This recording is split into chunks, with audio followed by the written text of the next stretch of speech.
Est-ce que vous vous rappelez de la fois où le Canada est en guerre avec le Danemark pour un bout du Groenland? Bon, guerre c'est un grand mot, il n'y a pas eu de mort, mais on s'est bel et bien chicané jusqu'en 2022 pour une île déserte qui fait 1,3 km².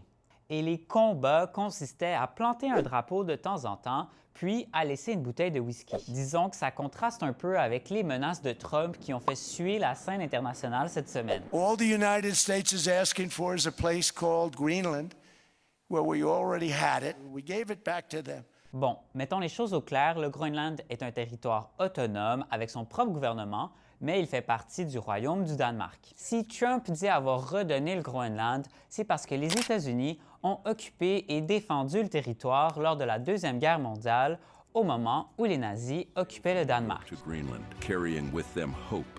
À l'origine, c'est les Vikings, puis majoritairement les Inuits, qui ont habité l'île du Groenland. C'est au courant du 18e siècle que le Danemark va y installer des colonies. Le Groenland devient une province du Danemark en 1953 avant de retrouver son autonomie en 1979 et en 2008 à travers des référendums. Et donc, pourquoi on en parle aujourd'hui? C'est parce que l'île est un point stratégique important en Arctique qui devient de plus en plus accessible à cause du réchauffement climatique. En plus, on y retrouve des ressources naturelles minières en abondance. Et les États-Unis ont déjà tenté d'acheter le Groenland dans le passé, mais jamais par la force. Même qu'assez récemment, les États-Unis ont acheté du territoire au Danemark en 1916, les Virgin Islands. T'en as peut-être déjà entendu parler parce que c'est là qu'on retrouve la célèbre île d'Epstein.